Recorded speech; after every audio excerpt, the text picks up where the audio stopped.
what would you say is the most fulfilling aspect of your job? As a music therapist, there are many different parts of the work and the profession that I enjoy. Um, Most importantly for me, I think, is the opportunity to help others in need.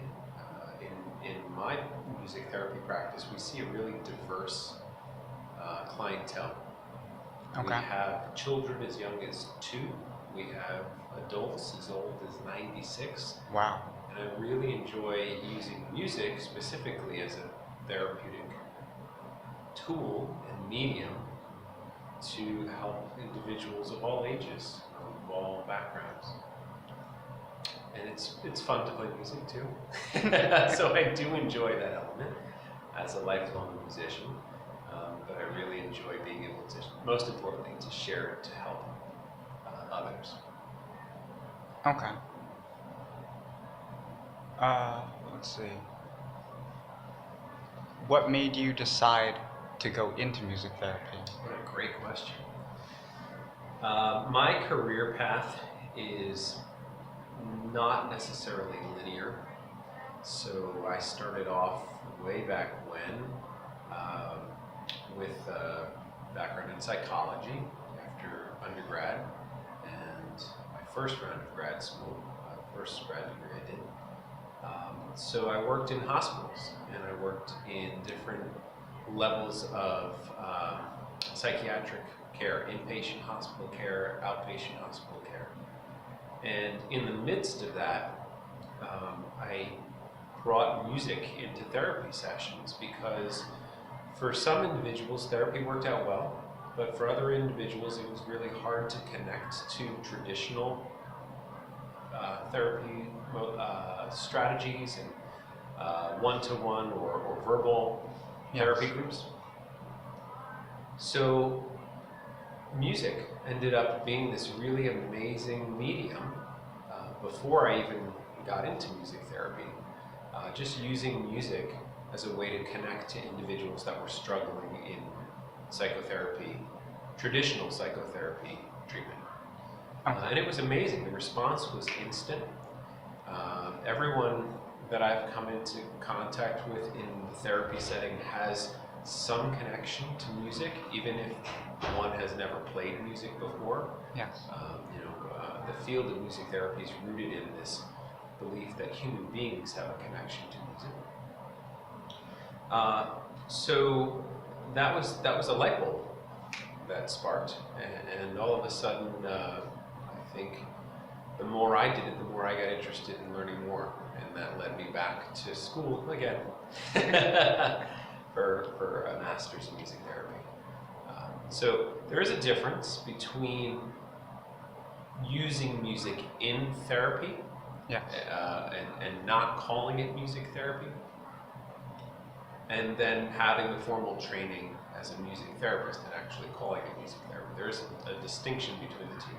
But any therapist can use music therapeutically in their sessions, which is, I think, important to know too.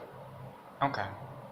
Now, going off of what you just said, what would you say makes the difference between being formally trained and not being trained? Good question. Okay, so for example, a psychotherapist that doesn't have music therapy training or music therapy degree can absolutely use music in their sessions. They might choose to use pre-recorded music. They might use music to assist with relaxation or meditation. They might even use instruments. Okay. A music therapist and a music therapy educational program is a pretty rigorous training in that there is a certain level of musicianship that's required for the practitioner. He or she has to have expertise in at least one chosen instrument, if not multiple instruments. But more importantly than that, he or she really has to understand the theoretical basis of music therapy, the work of music therapy. Their music therapy as a field has been around for the better portion of 60 to 70 years, surprisingly. That's long. Yeah, since World War II, and vets were coming home from World War II. It's interesting today's Veterans Day. Yeah. That musicians realized that veterans, let's say with PTSD, I think it was called PTSD back then, were struggling integrating back into day-to-day life, and they used music to help them self-express and to cope with that difficulty. So the training for music therapy now is rather rigorous. There are clinical practicums and intern years that you have to complete, similar to other healthcare professions.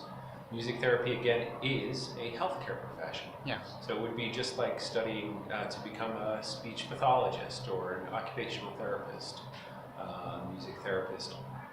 And the training and education is rather detailed, more so than just incorporating music into one's practice, if that makes sense. That does make So sense. it's a separate and distinct training.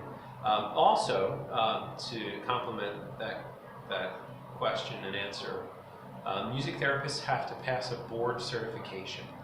So similar to other degree programs, let's say speech and language or OT, there are national certifications that one has to have in order to practice. Music therapy also has that. We call it being a board certified music therapist, or the initials MT-BC next to somebody's title will let a clinician know that they're a board certified practitioner. Morning.